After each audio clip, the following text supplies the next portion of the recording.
Good morning and welcome to Daily Devotions with Pastor Joe. I'm Pastor Joe. For this morning, we're looking at Psalm 21, verses 1 through 13, titled here in my eSword application as "The King Rejoices in the Lord's Strength." It says, "To the chief musician," Psalm of David. So to the guy who's in charge of all the other musicians, this is a psalm from David.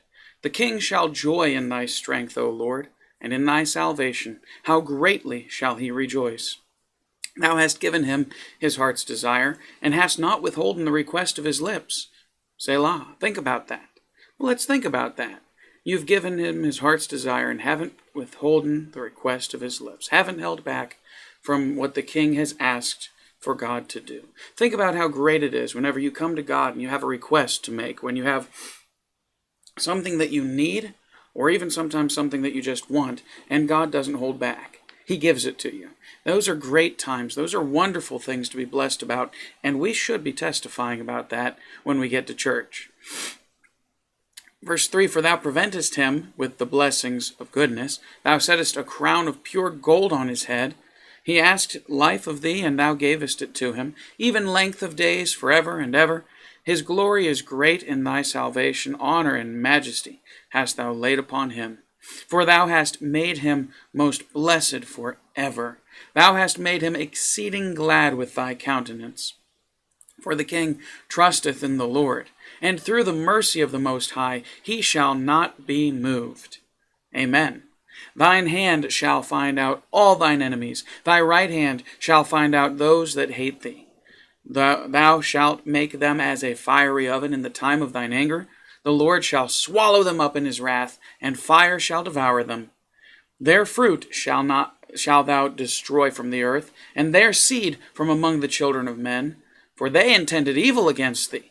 They imagined a mischievous device, which they are not able to perform. Therefore thou shalt make them turn their back, when thou shalt make ready thine arrows upon thy string against the face of them. Be thou exalted, Lord, in thine own strength. So will we sing and praise thy power." So there's sort of a three-part layout here. At the beginning, he's talking about the king, talking about himself as the king, of course, and how he's rejoicing in God's strength and what God has done for him, and in God's answering of his requests, as he said at the beginning, and as God's blessed him, and God's given him so much goodness in his life. And that's akin to us testifying and witnessing that God has done so many great things for us. But then, in verse 8, he starts to turn to his enemies, to those who would want to do evil to him. And he says, "You shall find out all of your enemies," looking to God. "Your right hand will find out those that hate you." And he talks about making them as a fiery oven in the time of anger. Imagine a fiery oven. Think about the three Hebrew children in the furnace, the fiery furnace. That's sort of the picture being portrayed here of these evil men who hate God and want him to be gone. And he's going to destroy them. There's going to come a day where they have no hope of survival, where everything is destroyed in their life and where they're gone. And David's looking at this and saying, I know there's going to come a day where, God, you're going to defeat them. You're going to beat the enemies of your people. You're going to beat your enemy. And for they intend evil against you and have imagined some mischievous device. So they've come up with a plan. They've come up with something to defeat God.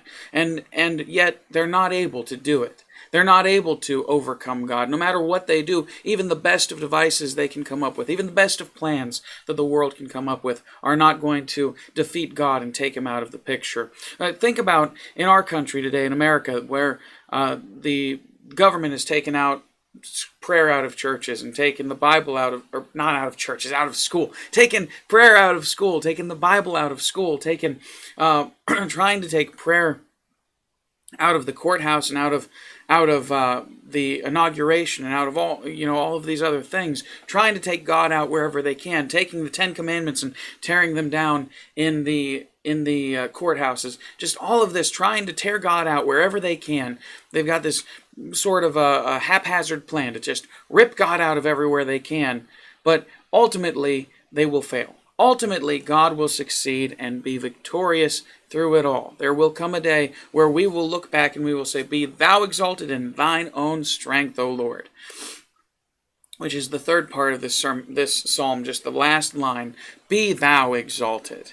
And it's beautiful to think about. And so he says, "Therefore shalt thou turn them, make them turn their back, when thou shalt make ready thine arrows upon thy string against the face of them." There's going to come a day where he's going to attack. He's going to finally dish out what his enemies have deserved, and it's not going to be pretty. It's not going to be something that will be looked upon pleasantly. It's going to be something that's going to make them want to turn tail and run. We read in the book of Revelations how it says in the last days there will be people trying to escape God's wrath and judgment, and they're going to be looking for death, but can't find it even. But be God exalted through it all. So will we sing and praise thy power. Stay on God's side. Stay in the right. Follow the Lord with all of your heart, soul, mind, and strength. If you're facing anything today where you feel downtrodden and outcast and you feel defeated for some reason, look to what David has to say about how God has given him blessing, strength, made him exceeding glad, and all of these other things. And think in your own life, isn't God still good? No matter what you're facing, isn't God still good to you? Aren't you still experiencing a joy and a happiness in the Lord today? And if not, go back to God and ask Him for that. Ask Him to refresh that in your life, because He will. He can and He will. All right. Thank you for joining me for another Daily Devotions with Pastor Joe. God bless. I hope you have a wonderful day in the Lord. I'll see you tomorrow on another Daily Devotions with Pastor Joe.